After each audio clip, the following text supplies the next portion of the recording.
Hey, Sarante. Hey. I'm getting everything set up. It's going to be rusty. It just is what it is. I feel like I've been quiet. I forgot that I actually turned Facebook on. I have Facebook here. I have Instagram here. I really would like for Facebook to be higher up. So I'm going to figure that out. Give me just a moment. Oh, man. How y'all living? Oh, my gosh. Okay. I need to burn something.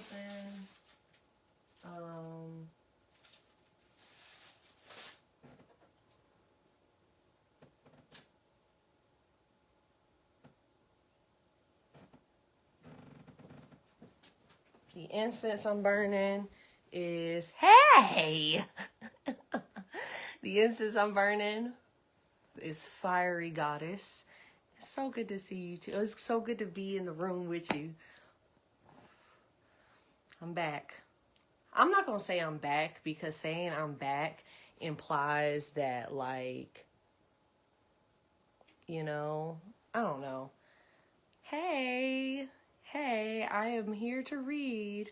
So I'm going to get everything all cleansed up. Get it all cleansed and such. Yes. You know, and the thing is, Morgan, like, it was like your comment was like the last straw, that it was just like, all right, I can't just keep people waiting. And the demand was there. I didn't realize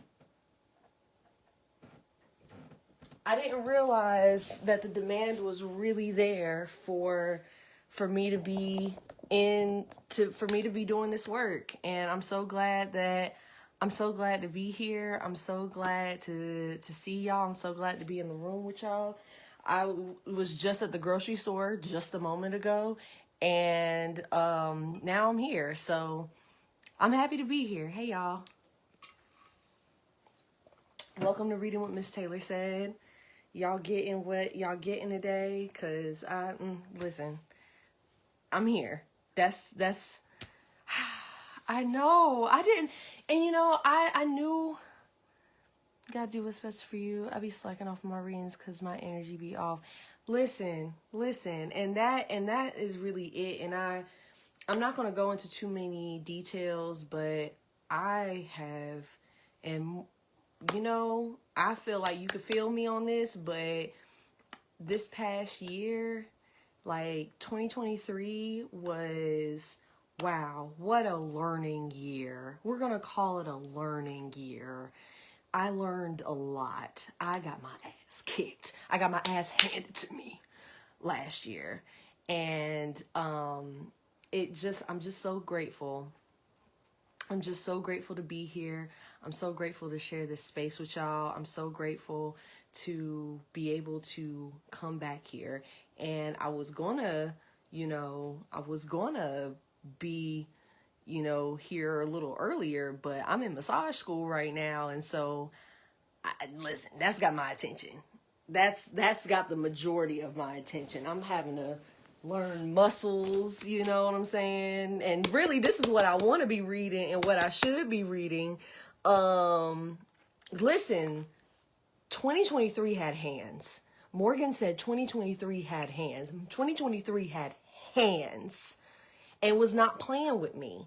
It wasn't playing with none of us. And it was aggressive. And I'm thankful that it's over. I'm thankful to be in a new time and a new space. I'm grateful for the wins. I'm grateful for the losses, because some of the loss I had in 2023 was stuff I did not stuff, and people I never ever thought I was going to lose. For real. Like, listen, I'm not out here solo dolo in this world, but I'm definitely not as I don't have as many people around me as I used to. And I already had very few people around me. So I'm really in a space of I'm really in a space of rebuilding community and realigning and resetting and being able to go to massage school and go into a career that is best suited for me and my journey and what I want to bring to the world, that is aligned with my mission and my purpose, is really what is going to keep me grounded. Okay, I'm about to put this phone over here on my pathology book. Well, y'all didn't need to know what book it was, but it's pathology. I'm gonna move you up right here, see if that gives me a little more. It's a little bit better, but I'm gonna add one more book because, you know, we use them. There's this book that is on the TikTok store, and it's called Start Ghetto. And it's about like not being able to start with, you know, the best products or the most polished look. Like, just start with what you got. And so that's what I'm doing. I'm remembering that I don't have to be perfect, that perfectionism is a lie that white supremacy wants me to believe. Now, I would actually like to read 2 books. But on the main show, Reading with Miss Taylor Said, we will be reading Mother Hunger by Kelly McDaniel. Okay? On the main show, we will be reading Mother Hunger by Kelly McDaniel. On the unofficial Reading with Miss Taylor Said, which will just basically be me when my random moments where I feel like reading, we will be reading Unapologetic right here by Charlene Carruthers. It's a Black, queer, and feminist mandate for radical movement. And for one, with everything that's going on right now, this is necessary. This is a necessary read. However, I don't think that the majority of my audience is going to sit around for this. I'm going to be honest, because in the past, when I've tried to do stuff that was about, you know, Black history or Black liberation, it was not received well. And so I'm not going to prioritize, I'm not going to prioritize this book as, like, I won't do novels on Reading with Miss Taylor Said, because the way that the show is formatted, novels don't work. I would love to do novels, but they don't work. I won't be doing history books on Reading with Miss Taylor Said on the official show, because the way that the show is formatted, those things don't really translate as well. However, things like this, where we're talking about how to heal from trauma, like how to heal from trauma in our emotional space, not in our social space, but in our emotional and personal space, this is what works best for Reading with Miss Taylor Said. So that's what we're going to do. I could do the intro, but we don't have an intro right now. Right now, we start in ghetto. Like, and I'm saying that based off of the book that's on TikTok. Let's see. I didn't know that was a book. There's a sister who hosts affirmation calls on Monday, and on March 3rd, she's doing a Mother Hunger virtual workshop. So divine. Yep. Mother Hunger. Let's get into it. The focus is on adult daughters. So I don't really know. I haven't gone into this book. I haven't briefed it or anything like that. Haven't vetted this book. So you know how we do. Like that last book that You Could Be a Badass. I hated that book. But you know, we gonna go into it. We'll read a little bit of it, and then if it works, it works. If it doesn't, we'll scrap it. Okay? But this book is called Mother Hunger by Kelly McDaniel. It's about how adult daughters can understand and heal from lost nurturance, protection, and guidance, with a foreword by Claire Bidwell Smith, LCPC, the author of Anxiety, the Missing Stage of Grief. Okay? So let's get into it. My name is Taylor, also known as MissTaylorSaid, and I started this. Ooh, me too. I know I'm gonna cry. I started this show November 2020. I started this show November 2020 in an effort to complete some goals of mine. One of those goals being that I want to actually read the books that I own. I have a lot of books and I'd like to read them.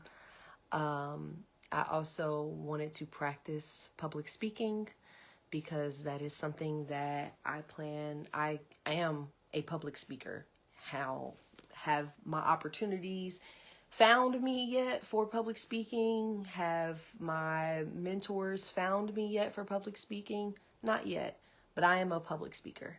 So that is something that I get to practice here on Reading What Miss Taylor Said. And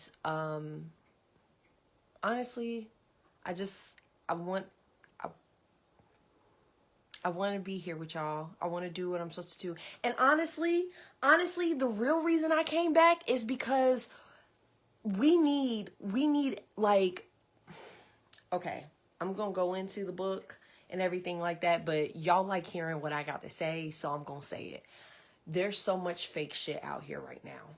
There is so much fake out here in this world.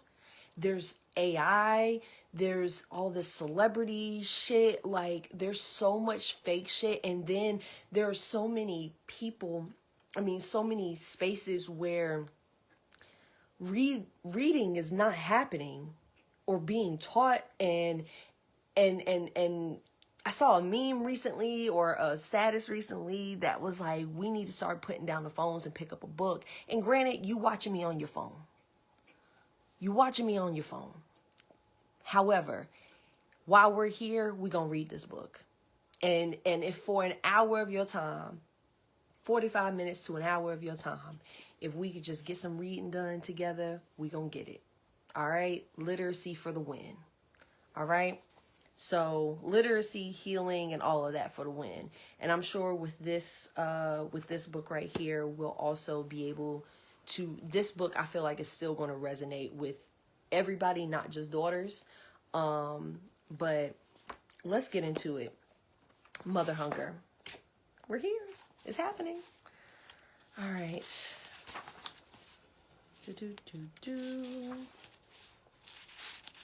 Mother hunger. It has 10 chapters. Okay. The foreword by Claire Bidwell Smith. My mother died when I was 18 years old, while I was a freshman at a small liberal arts college in Vermont. 10 years later, I wrote her a letter, as I did every year on the anniversary of her death. Dear Mom, I wrote, you have been dead for 10 years. I'm already crying, tears streaming down my cheeks, warm and lucid. This letter will be different from the others, I wrote. Things aren't the same anymore. It has taken these 10 years for me to finally start to care about myself. I never realized how much I hated myself, how afraid of myself I was. This last year has been terribly hard and wonderfully healing. I'm alone now, all alone. No more alcohol, no more boys, no more self-destruction, no more hiding from all the pain. Just me, here and alone. And I still miss you so much. 10 years feels like a lifetime. I am no longer the girl I once was, the girl who had a mother. But I don't want to do this anymore. Obsess over your death. I don't want my whole life to be about you. I am grateful, so incredibly grateful for who I have become because of this loss, but I don't want my life to revolve around it anymore. And I don't want to be terrible to myself anymore. I don't want to hide. I don't want to feel desperate or lonely or hateful anymore. I want to stride forward. I want to shirk the heavy weight of all this loss. I want to throw it off like a coat worn on a summer day. I am tired of it all. I want to just be me. And to do that, I have to let you go. And I think that maybe, just maybe, in letting you go and not trying to hold on to you, I can be at peace. I haven't been at peace, Mom. All these last 10 years, I've been in so much pain. It's been so hard, and I don't want to do it anymore. But Mom, I need you to release me as well. Love, your only daughter, Claire. Okay. So, already this is resonating with me because of my grandma. We'll get into it, but let's go. This letter is difficult for me to reread now. Almost 25 years after her death, my heart breaks for the younger version of me who wrote this letter. And my heart breaks for my mother, who never would have wanted me to feel so much pain. 3 years after I wrote that letter, I gave birth to my first child, a daughter. And in those early weeks and months after she was born, I sat in the nursery holding her in my arms and I wept. My mother-in-law worried that I had postpartum. She remarked that she didn't remember ever having cried so much when her children were born. But it wasn't postpartum. It was the realization that I had not let my mother go, that I never would, and that I didn't have to. Holding my daughter in my arms, I knew that the reason I missed my mother so much was because of the same thing I was experiencing right there in the nursery with my own infant, that primal mother-daughter relationship. I realized that this is a love and a bond that runs so deep that no woman could ever deny the presence or lack of it. I've now been a therapist specializing in grief for over a decade. I've sat with hundreds, maybe thousands of women as they have processed their own mother loss. The profound depth of emotion that comes with the absence of a mother never ceases to amaze me. Whether a woman loses her mother to death, as I did, or to abandonment in its many forms, the experience will be one that a woman will reckon with her entire life. When Kelly McDaniel first told me the title of her book, Mother Hunger, right, I knew in an instant that this would be a book that would change the lives of everyone who read it. While there have been many books written about loss and some about mother loss in particular, none have ever so succinctly addressed the experience of what it means to long for a mother. I see many versions of mother loss in my work as a therapist. I see women who have lost their mothers recently and women who have lost mothers decades ago. I see women who have lost their mothers to cancer, suicide, murder, accidents, and illness. And I see women who still have their mothers but have lost them to abandonment, addiction, memory malfunction, mental illness, and more. Some of the losses are more traumatic than others, but the experience of longing that comes with this loss is the same. The mother hunger that women carry shapes each of them in unique and lasting ways, all of which Kelly addresses in this profoundly brave book. But in my eyes, what Kelly does most importantly in Mother Hunger is validate the experience of mother loss. The phrase I hear from my clients more than any other is, "I can't believe I'm still dealing with this." But as Kelly illustrates, the experience of yearning for a mother affects women on such deep levels that it is often carried not just throughout a woman's lifetime, but even passed down through generations. That mother hunger not only validates the impact, but provides us with solutions and pathways to heal from it. That mother hunger not only validates this impact, but provides us with solutions and pathways to heal from it, will have ripple effects for years to come. That didn't read well, but it took me a long time to forgive myself for being so affected by my mother's death. But for so many women, escaping the pain of mother loss is elusive and hard won. Kelly's book will change that forever. Knowing that mother hunger is now out in the world, waiting to be found by the women who need it most, eases my heart and gives me hope that healing is possible. If I were to write my mother another letter today, I would tell her that I didn't let her go all those years ago, that I'll never stop loving her, and yet I've found ways to be at peace in my life. I hope the same becomes true for all who read this book. Whoo, child. Welcome, welcome, welcome to Reading with Miss Taylor Said. We are reading Mother Hunger by Kelly McDaniel. I just got done reading the foreword by Claire Bidwell Smith, LCPC. She's also the author of Anxiety, the Missing Stage of Grief. Welcome in, welcome in. Let me check these comments. I think Sarante says, I think this book will definitely give some insight into how my mother lost hers and what she was feeling at the time and even what she feels currently. Yes, because even if you don't resonate with this personally because you're not a daughter or, you know, you don't feel like you've experienced loss when it comes to your mother, there's maybe or probably is someone in your life that is a daughter that has experienced some sort of loss when it comes to their mother, has some sort of hunger towards mothering. So everybody gonna get something out of this, and I have a really good feeling about how this is gonna go. I'm gonna continue with the introduction. Let me sip some water. All right. Introduction. In her beautifully written memoir, Our Lady of Perpetual Hunger, Lisa Donovan writes, "We carry one another's pain so deeply, the women in my family.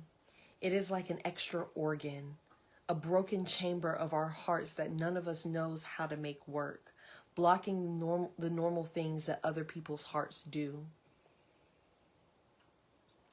The way that I wish the women in my family were watching this and were reading this book, because we carry such a heavy pain that has been passed generationally. I'm just gonna breathe through it and read it. Okay, here we go. Donovan captures the heartbreak, the broken chamber that some daughters inherit from their mothers. While I was writing the book, You Now Hold in Your Hands, Donovan's words were medicine for my soul, an acknowledgement of the legacy of ancestral heartbreak. It is a topic that is hard to speak about, write about, or know about. Over the course of 2 years, I almost stopped writing this manuscript, partly because I'm frequently reminded how much most folks don't want to know about this issue, but mostly because it's just plain hard. Routinely, I asked myself, why do this? I kept going for one reason. This is the book I wish I had as a young woman. Born to a dynamic line of women who raised children the best they could, I come from a painful background like many of you. Although I benefit from white skin, okay, I like that. Although I benefit from white skin, a robust education, and other advantages, even a life of privilege can't protect someone from mother hunger. My maternal great-grandmother abandoned my grandmother when she was a small girl. She took her other daughter and left town to live with a new man, ultimately one of 5 men she would marry and divorce. The little girl she left behind grew up to become my grandmother. I loved my grandmother desperately. We only visited once a year, but those shared times were magical for me. My mother didn't like my grandmother very much. Undoubtedly, the legacy of abandonment had left my grandmother hungry for something my mother had no business providing. It must have been a burden to be her daughter. I don't know the specifics because my mother has very little memory of her childhood and isn't inclined to talk about these things. I didn't fully comprehend the concept of mother hunger until well into my own motherhood journey and career path. But even at a young age, I knew something was wrong in my family. With hindsight and clinical perspective, I don't think having more information could have helped me while in my mother's care. I was too busy trying to be a good daughter. I was busy surviving. Fortunately, early in my 20s, I stumbled into women's studies courses where I found relevant, eye-opening guidance that gave me ingredients for naming mother hunger. Fast forward 20 years to the publication of my first book, Ready to Heal, where I first named mother hunger as the root of addictive love. Since then, I've been helping women understand and heal the heartache that emerges from poor early attachment. Mother Hunger, How Adult Daughters can Understand and Heal from Lost Nurturance, Protection, and Guidance, is a collection of wisdom gleaned from the past 3 decades of research, practice, and learning. It's a letter from me to you, from one daughter to another, about the legacy of living with a heartbreak that is part biological, part psychological, part cultural, and part spiritual. Whew. Let's see.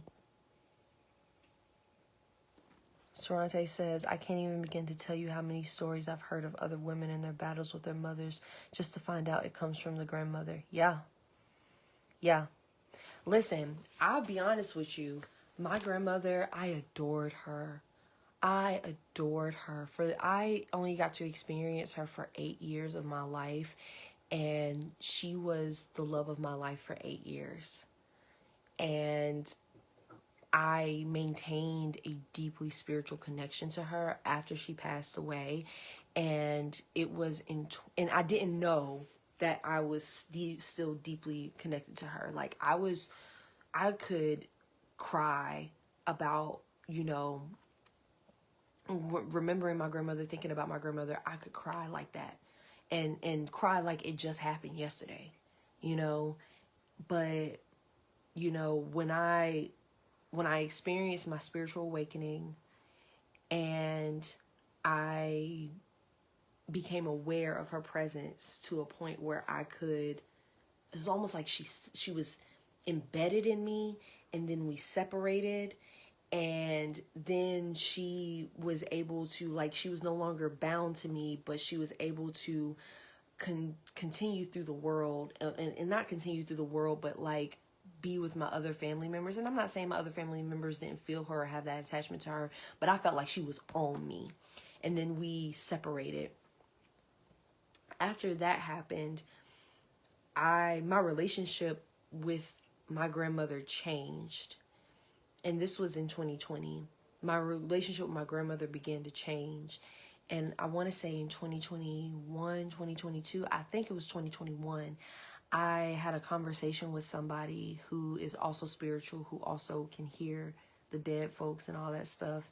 And she was just like, I was telling her about my grandmother and my relationship with her. She was like, you need to forgive your grandmother. And I'm like, forgive her? Forgive her for what? Forgive her. And she was like, you need to forgive her for dying and leaving you. And I had to deal with that.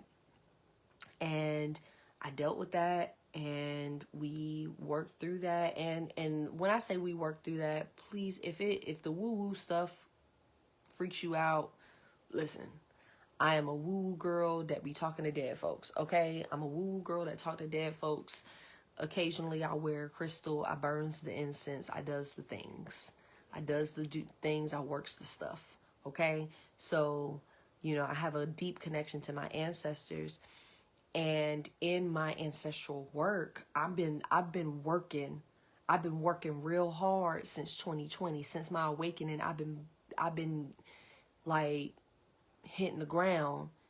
I've been, hey, yes, we're reading Mother Hunger. Welcome, because I know you can relate. We're reading Mother Hunger by Kelly McDaniel. Let me not do that, adding the S where there's no S. But if I'm being honest, the most recent feeling I've had towards my grandmother is, because, not to go into too many details, but I'm allowed to share this. I work primarily with my great-grandmother when it comes to my spiritual work. Both of them have passed away. My grandmother passed away in 2000. My great-great-grandmother passed away in 2001. So when my spiritual awakening happened in 2020, I started working with my great-grandmother, and she was hard on me. Not now. I'm in the middle of something. Instagram, don't suggest a break. Anyway, she, my great-grandmother and I, we work, okay? We get it done. Most of the stuff that I've done most of my spiritual work has come from the direction of my great-grandmother. And, I spent so many years in my journey before I was awake, spiritually. I spent so many years feeling this deep connection to my grandmother, being like, I'm gonna do these things. Like everything I did was centered around, if she was here, I would want to make her proud. If she can see me, if she can feel me, if she can hear me, I just want to make her proud. I want to do well in school so that I can make my grandmother proud. I want to, she can't see me graduate. She can't be there for all these first moments I'm having. And I just want to make my granny proud. I've done poetry about my grandmother. Anybody that knows me and has gotten to know me since I was a child, my grandmother is upper echelon, the number one person in my life, living or dead. Okay. And when I say this is recent, my feelings, I'm talking about in the last couple of months.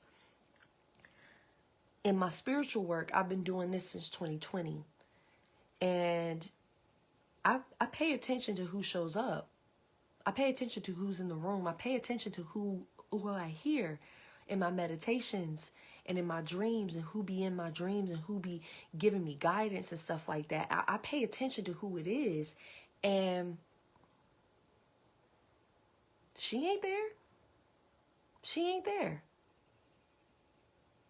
And when I really think about it, because I didn't know that lady before those 8 years of life that I experienced her. But she was a whole mother. She was a grandmother before she was my grandmother. She was a mother before she was my mother. She was a partner before she was my grandmother. She was a daughter before she was my grandmother. And when I hear the stories, nobody ever really wants to talk bad.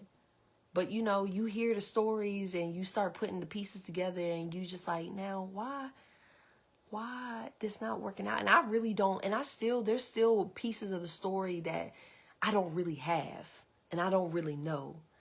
But what I do know is that she was not physically present for a lot of stuff. I do know that. And I don't really know how she was, her interactions, like how emotionally intelligent she was, how emotionally present she was, or anything like that. I don't think it was very, based on my experience with my mother and my experience with my aunties, her daughters. I don't think that she was really an emotionally present, loving, and affectionate, warm, like the warm person that she was to us. I don't, and from what I remember, because again, I was 8 years old when she passed away, and she had already been living with cancer for 10 years. I want to say it was 10 years. She had already been living with cancer. It wasn't 10 years, but it was several years that she had already been living with cancer. So, now that I'm experiencing her from the spiritual realm, I'm like, you don't really be here, Granny. And I love you, but even now, I can say that right now. And yeah, I can say that right now. Now, if I said that about my great-grandma, if I would have said about my great-grandma, my mom, I almost feel like I could almost feel her doing this right here and being like, now listen, don't you go tell them lies. Don't go telling them lies to them folks. But my granny, it's not often that when I'm doing my work, she's even in the room. And if she is in the room, she's real quiet and not telling me what to do. And that's no disrespect. That is no disrespect to her at all. That is just the reality of the situation. She experienced so much trauma in her life, and she experienced so many things, and I don't really know much about the person that she was and the person that she is. I just know this sweet granny figure, and again, I'm not trying to down talk my grandmother. I love her. The sweetest lady. Listen, you go on my pages on like my Twitter, that lady is my banner. And my bio on Twitter says And I call it Twitter because that's what it is. And my bio on Twitter says, my granny is watching you. Like, she watching. But I also know if I'm in a bind, a spiritual bind, I'm calling her mama. And her grandma, you know?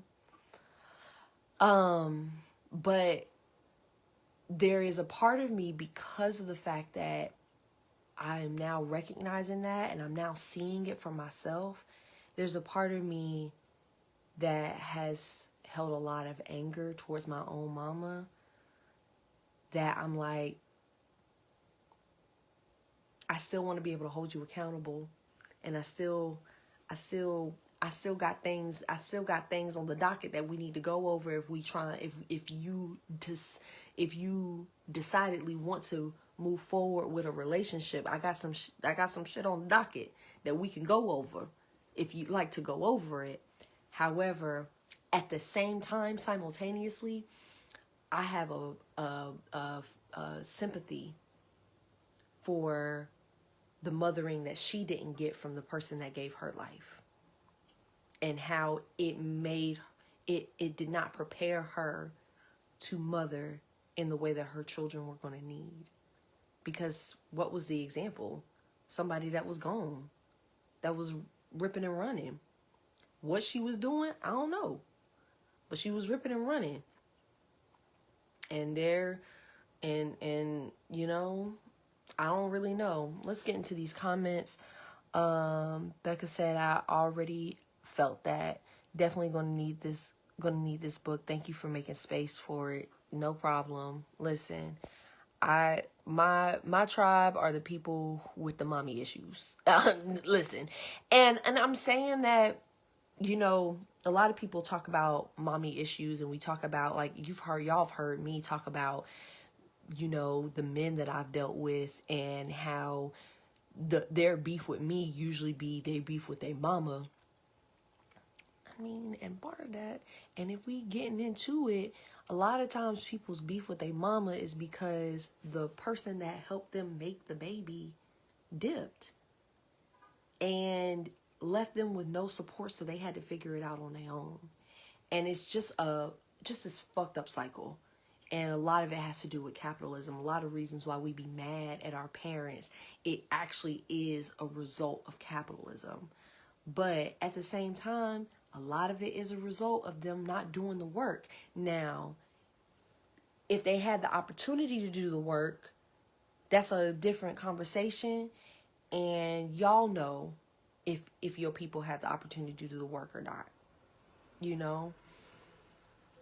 Anyway, I'm going to move forward. Let's get into these comments. I had someone that said, I'm dealing with this now. My neighbors are home. I'm dealing with this now as my aunt has passed away. My mom and I are going at it, but it's really my grandma issues in the way. Yeah. Sarante says that was Rochelle. Sarante says it reminds me of that emotionally immature parents book you read when you first started. Yeah. You know, and that's why it's important for me to continue reading books in that space where it's talking about the issues that we may be dealing with now on an emotional and mental level that stem from our trauma with our parents. Let me see if I can share this to Threads. Post. I don't even know if that's going to work. Hey y'all in the room. I don't even, let's see. And can I share this? Y'all share this. What's this? Also, if y'all want to leave a tip, let's see. How do I leave a comment? Here we go. Comment section. If y'all want to leave a tip, my Cash App is $MissTaylorSaid. So, you know, this is what I'm doing right now because I got fired from my job too. And that is a whole other story. And quite frankly, I need a Patreon so that I can tell y'all the story. But, you know, I need to put that behind a paywall because the tea is piping hot and I can't have that just linger. I can't just have that freely out in these streets. You know what I'm saying? But I'm going to pin this. Can I pin the comment?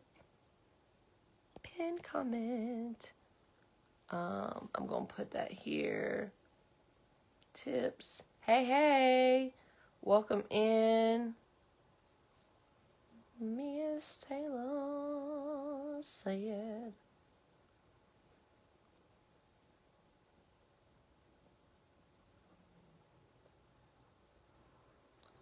Yay. I pinned it. Okay, I'm going to pin that comment. Boom. All right. So, we're going to continue.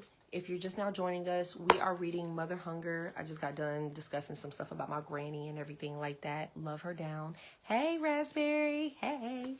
So, what a cool name. Honestly, what a lovely name.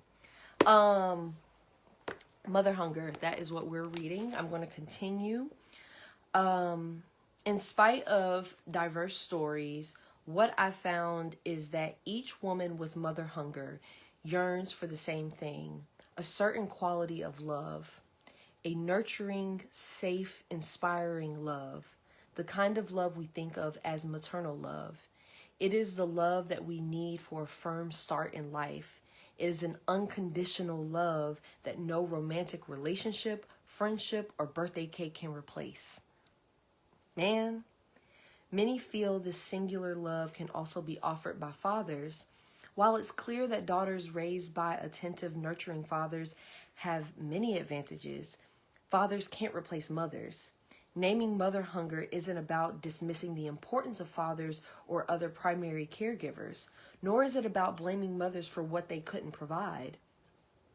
Mother hunger is a framework to help you identify what the essential elements Mother hunger is a framework to help you identify what the essential elements of maternal care are so you can recognize what you lost and reclaim what you need.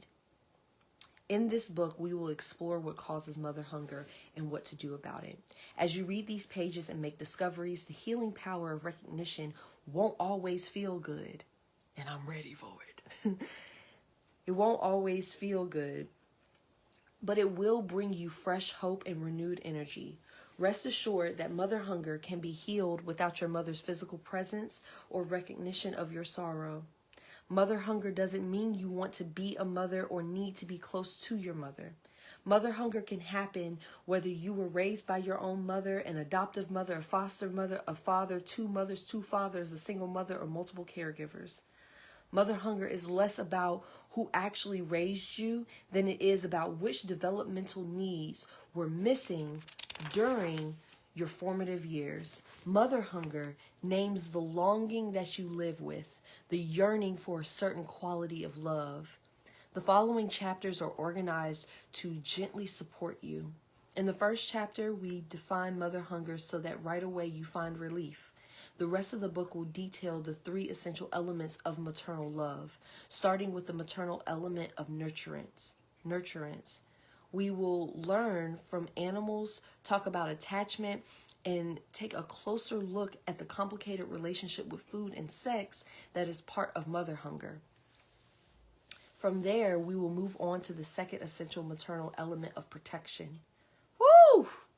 I know this book is going to make me cry. I'm going to be crying. I'm going to have to make sure I get a box of tissue so that I'm ready for all the crying that I'm going to fucking do. My God. Anyway, I'm ready. And I know we're ready. From there, we will move on to the second essential maternal element of protection. A review of the turbulent cultural forces that damage women will build compassion for why so many of us have symptoms of mother hunger.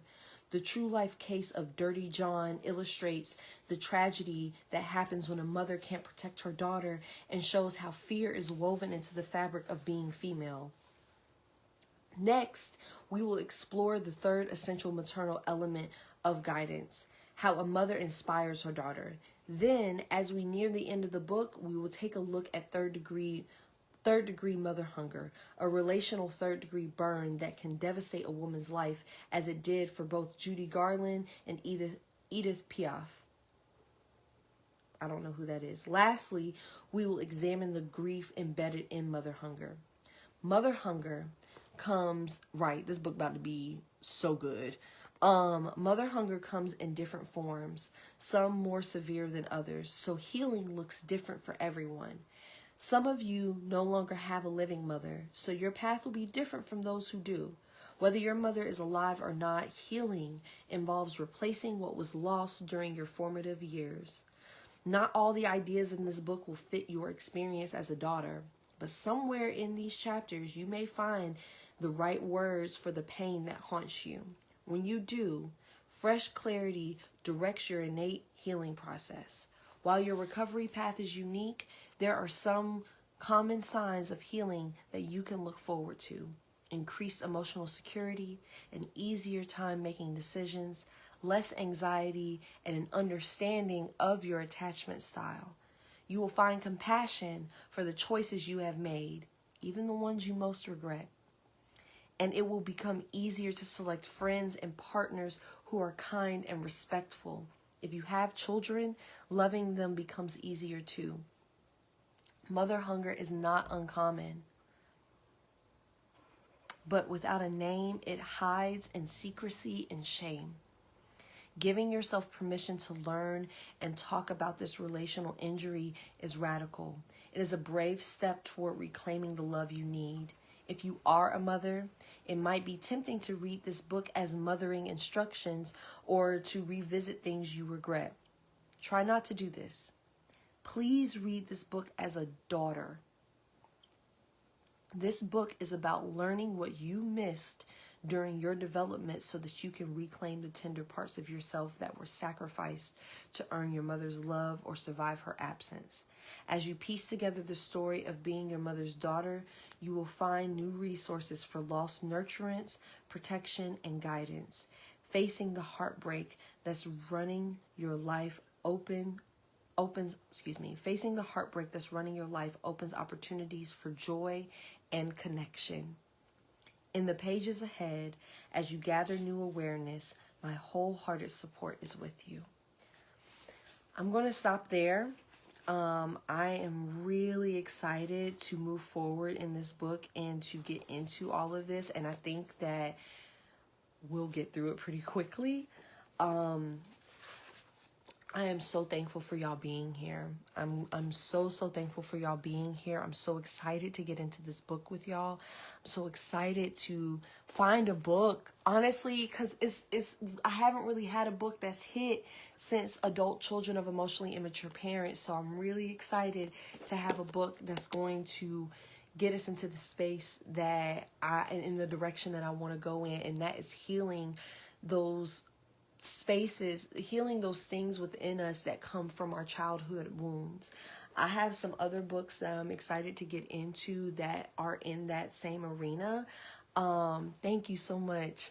I'm excited to get into the books that fall into that arena. Now, in not scheduled programming, you will find me reading this on live as I feel like it, because we need to read this.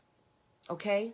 We are going to be reading separately from the scheduled Reading with MissTaylorSaid program. We are going to be reading Unapologetic, a Black, Queer, and Feminist Mandate for Radical Movements, because it is necessary. While we're here, free Palestine. While we're here, free Sudan. While we're here, free the Congo. While we're here. While we're here. I also some housekeeping before we get out of here. I plan on dropping some products soon. Now, they are not necessarily, MissTaylorSaid specific products. However, they are going to be spiritual items to help you in your journey. If you are interested in reading playing cards, I will basically, so I have a deck of cards that I wrote out meanings on those cards based off of a book that I have called Root Work, by Tiana Miller. I want to say that's her name. I don't have the book on me right now, and it's downstairs, so I'm not going to be able to go get that. But, I'm going to be writing out those same meanings I wrote on the card deck for myself. I got some playing cards from the store. I got some stickers to write on, and I'm going to be writing those out. I'm going to be blessing those, praying over those, putting those on my altar so that they can get that extra blessing from my ancestors, and I will be selling those. Also coming up are other things that are related to, my spiritual practice and the things that I create that help me spiritually. Something that I'm sending out soon is based off of my incentive on my GoFundMe. I have a GoFundMe, and it's in my bio on Instagram. There are like incentives if you donate $50 and incentives if you donate $100. I'm actually sending out. I'll show y'all. Actually, I can show y'all what I'm sending out, and should I have people interested in either donating to get this package or specifically buying these items from me, these types of items from me, I can start working on setting up shop for that. But just to kind of give y'all a preview of the type of direction I'm going to be going in, this is, can't really see it, and I don't want to take it out of the packaging, but I made this for someone and they will be receiving it from me soon. I'm not taking it out of the packaging, but if you can see it, it is it is a bundle, smudge stick, whatever you want to call it, and it's made with dried lavender that I've had for a while, and some pine needles that I harvested myself. I also have this spiritual bath that I've made, and this particular blend my folks had me make with some herbs and Himalayan bath salt, like sea salt bath salt, and it's a divine feminine blend with different herbs that are beneficial to women in our bodies. And then I have some affirmation cards. Now I have some affirmation cards that I actually purchased from Phoenix, and I'm not selling these. I'm giving these as an additional gift. I have a card deck from her, but they're affirmation cards, and I'm like, I want to spread that love, so, throwing those in there as well. And I think there's a crystal in there too, but I'm giving this, and they'll receive a handwritten letter as well. But this particular package comes from the $50 donation, and I believe the $100 donation comes with a reading from me also and a phone call. So, if you're interested in donating to my GoFundMe, that money goes towards my education. I have one more module to complete after I pass this semester, and so I'm still paying tuition out of pocket. So if you want to donate, you can either donate to my Cash App and put for school, or you can donate to my GoFundMe, which is in the link in my bio. If you just want to donate, it helps because I'm not working right now. So I'm out here giving my offerings, and I hope that with my consistency, we'll have a reciprocal relationship. And I'm, not necessarily talking to the people that are specifically here, but the audience, the additional audience that will come in the future.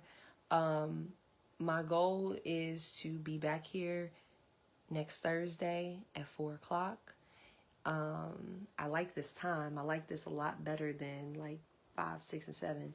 So my goal is to be back here next Thursday at 4:00.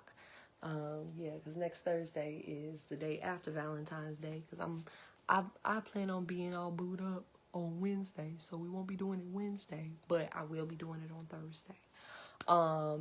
And we're gonna do Reading What Miss Taylor Said on Thursday. Now the following Thursday, I can't speak for that one, but we're gonna find something. We're just gonna take it week by week, and I'm just gonna schedule it, and then I'll make sure I'll schedule it at least a day or two in advance, maybe more. It may not be a consistent day of the week that we have the show, but it will be scheduled ahead of time. So I will see y'all next time. Thank you so much. I like True T Sorante, like Ben, Ben, but I don't really talk about it. I love mine. I'm in love. But that ain't for everybody to know everybody business. That ain't everybody business. The last time my stuff was everybody business, you remember that 2-hour session we had up here? I ain't making my business everybody business no more. So what I'm going to do is allow myself to be loved and love. And I hope to continue to build community and do my work. This is my assignment. Thank you. This is my assignment. My assignment is to get on this internet and read. And so I'm going to follow my assignment. And it's time to get things going again with Miss Taylor Said. So I appreciate y'all being here. I appreciate y'all holding space and being in the space with me. I look forward to the next episode of Reading What Miss Taylor Said. And I cannot wait to see y'all again. The playback is going to be available wherever you're watching. And if you follow me on TikTok, I might go live tonight, just to kick the shit, talk, pull some cards or whatever. But I hope y'all have a great rest of your night. Make sure you drink some water, read a little bit, meditate, go to bed early, journal. Pick, you ain't got to do all of those. Pick 1 or 2. Well, eating and drinking water are very important. You guys got to do that. But, with the journal, meditate, all of that stuff, just, what's the TikTok? TikTok. Oh, it's Miss Taylor Said. My name is the same on all platforms. It's Miss Taylor Said. TikTok, Instagram, Facebook, Twitter, Miss Taylor Said. Now, if I can figure it out, and get that going, like, and stream primarily from Twitch, we really gonna be in there. But I haven't gotten there yet. So what I really would like to do is be able to have my videos on Facebook, Instagram, YouTube, and I guess Twitch. I've never been on Twitch before, so I don't really know how that works. But, we'll one step at a time, one thing at a time. Right now, we start with what's familiar because that's what we know. And as I learn new things and as I figure things out, we'll build upon it. So, for real, I'm up out of here. I hope y'all have a great night. Go eat you something. And, tell somebody you love them. All right? Y'all have a good one.